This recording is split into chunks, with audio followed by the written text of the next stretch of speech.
Dillian Whyte's lawyer, Jeff Benz. Jeff, good morning once.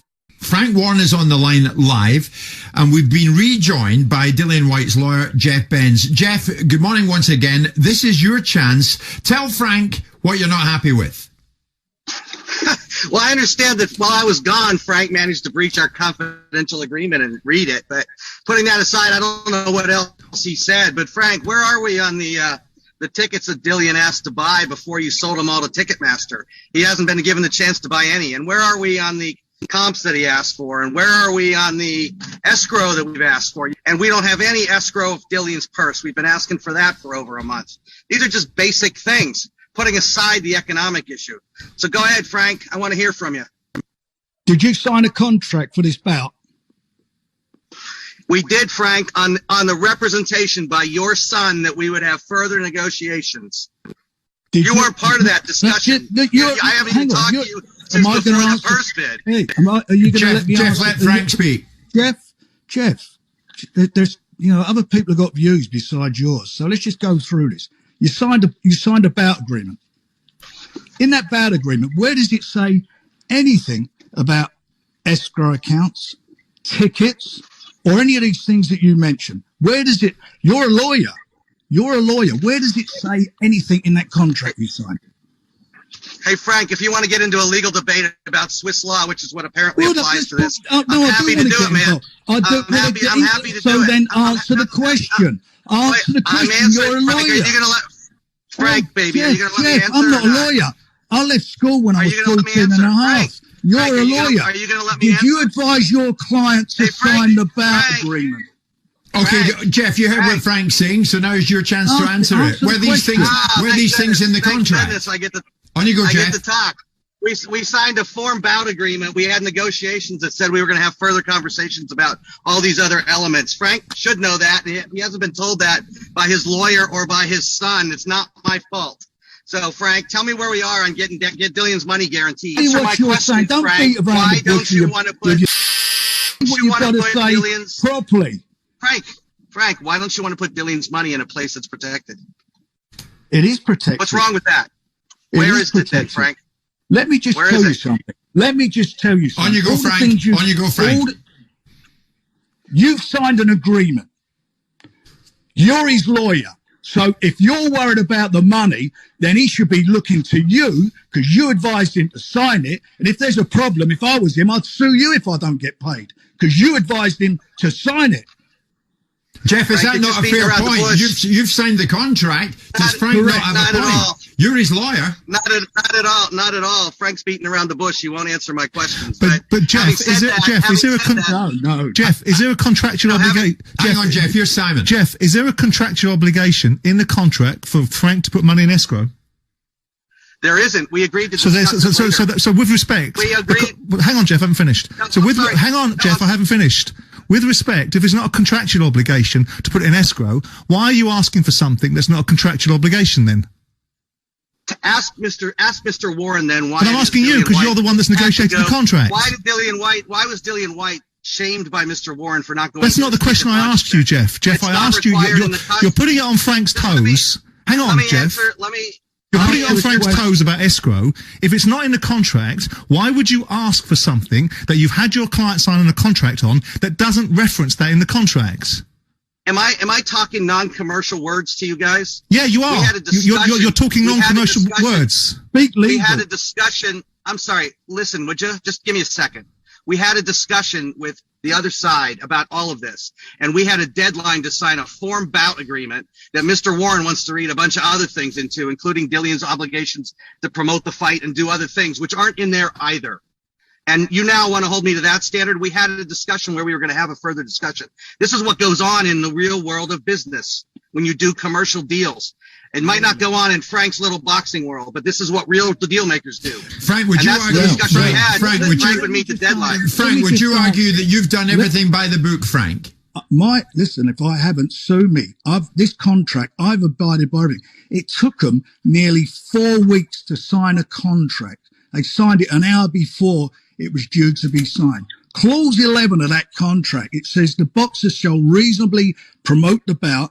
the WB sanction of the bout and the WBC Heavyweight Championship positively in their social media accounts. Dillian has not posted one thing about this fight. Not one. Why is that, Jeff? Is that not a contractual obligation, Jeff, Mr. Lawyer? Well, Mr. Warren, it is not contractually defined as to what that means. You tell me what's reasonable, buddy. I'll tell you what it means. It means we should be. I know what you think it means. I think you think it means he should be on it every day. He has no obligation. Well, he's not done one. And let's talk about how long it took to do this agreement. You guys represented to us a form agreement that turned out to not be the form agreement. You misrepresented to us what the form agreement was, and when we got to the bottom of it, we had to go back to what was actually the form agreement. Now, talk about why that takes time. Ask your guys. Tell me something. Why did you sign this agreement? There's no escrow in it. You're obliged to do things promotionally. Why did you sign it if you're not going to do these things? And you want more things that are not in the contract? Frank, you're a lawyer. Frank, I'm not a lawyer. You're Frank, the lawyer. You're the lawyer. What are you doing?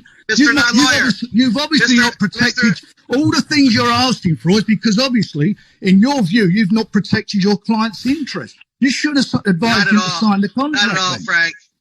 Frank, show me where it is that we have to do any of the things that you've said, other than reasonably promoted. Can I ask you two boys, besides tittle tattle, is there any contractual breaches on either side? Because on one side there seems to be an obligation for Dillian to make appearances, which you're disputing, Dillian's lawyer, and on the other side of it, you're making observations about there should be an escrow account. Frank, but at the beginning of the conversation, I don't want to throw you under the bus, but you mentioned that money had been placed in escrow. It seems that it hasn't been. If there's no contractual obligation to do that, yes, you did. The offer was made. Well, okay, an offer was made to place an escrow. What I said to you, I said on the 26th of February, my son sent a text to Jeff at 17:08 saying that we'd provide a private plane to bring him over. Although we're not obliged to do it, it's not contractual. None of this is. Why are we arguing about escrows then, Frank? Why is there a reference to escrow? If you don't have to do it, it's not contractual obligation. Let me finish then, and I'll explain. Because they asked for the money to go into escrow, and we agreed to do that, subject to him showing up to the launch press conference. Is that right, Jeff? You want to partially read your son's text to me? I can read you the whole lot of them if you want. But is that right, Jeff? I can read a whole bunch of emails too. Is that right, Jeff? No, it's not accurate. No, it's not accurate. Read it. Sure. Let me go back to. This is tied to making. This is me to your son. This is tied to making progress on incentives and nailing down comps, credentials, access, and the ticket buy, as well as getting the escrow nailed down. You failed to mention that text.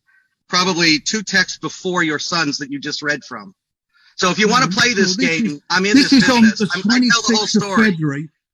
I'm looking at the 20. I'm looking at the 26th of February text in my phone right now, Frank. In my phone, not a selective one your son printed for you or whatever you got. But if you want to get into that battle, I got the whole record. I am not at all concerned about the accuracy of what I say and what I said. I'm in a regulated profession. Let me ask you a question. Jeff, let me ask you a question. For once, try and be honest. Was there an offer made to you to put the money into escrow or not? There was never any offer to put the money into escrow that was with an escrow agreement and terms and the ability to do it. None of it. You wanted us to fly. Guys, I've got to say, Frank. And a wing and a prayer. Jeff, Frank, it seems to me one of you's not telling the truth. So who is it? You're a lawyer, Jeff, and I'm going to say this as a lawyer, and I'm as I say, I'm not a lawyer, but I'm going to say you're a liar. Well, Frank, you might get to test that out. Frank, you might get to test that out in court. But I would say to you, it makes a lot more sense for us to start talking to each other directly than through the radio. So if you want to do it this way, I'm happy to do it. Adhere to the contract that you got your client to sign. Adhere to the contract you got your client to sign. Frank, Jeff, it does seem very clear to the millions who are listening and watching this unfold on YouTube and Facebook at the moment that the two of you need to speak. You need to speak further with each other. Frank, is that not right? Jeff, is that not right? Because you've got to get this sorted out. Because all fight fans want is the fight. Absolutely. I just said it. I agree with you. We've been trying to talk to them for months. But in fairness, in fairness to Frank, if you've signed a contract and you're trying to circumnavigate that contract by renegotiating things, then Frank does have a point to say, adhere to your contract. If you want some other things, fine, we'll discuss them. But adhere to the basic principles of your contract first. Well, we have. Thank you. Simon, explain to the listeners what escrow is. It means parked in an account held to order in favour of the fighter. An escrow account, by the way, Jeff, it's your job to set up an escrow account. If you want money paid into an escrow account, you give Frank the coordinates, not the other way around. I don't buy that, especially when it's not. Hang on, it's not a case of buying it. It's a fact. If you want money paid to an escrow account, you tell Frank where you want to pay it. Jeff, a simple question: have you acted from start to finish so far honourably? Absolutely. Frank, have you started on this from start to now honourably? Everything in that contract, since I've won the purse bid, or Queensbury won the purse bid, everything that we've had to do, we've done. Money was lodged. The deposit was lodged with the WBC, over $4 million. The venue, the date was given on time. The contract from Tyson was signed. They eventually signed theirs, all on site. Everything done. The press conference, they never showed up at all at.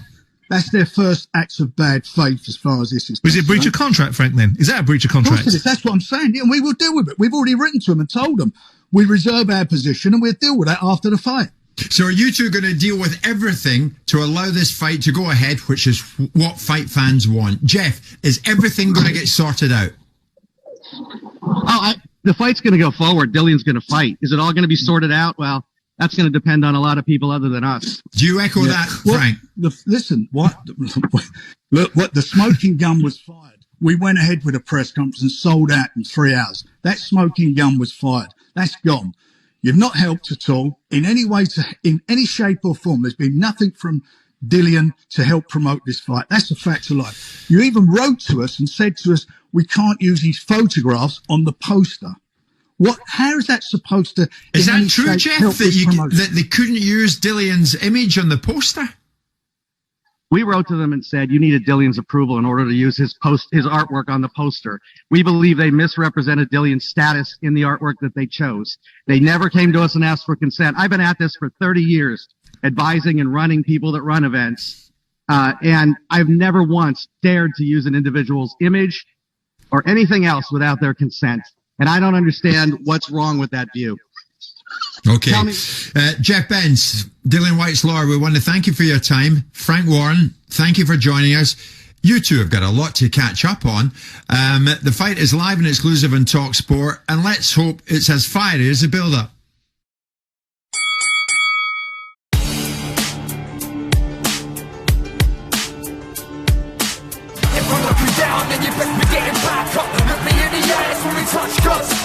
If I knock you down, then you best be getting back up. Hit the countdown, from the town, give it up. If I knock you down, then you best be getting back up. Look me in the eyes when we touch guns.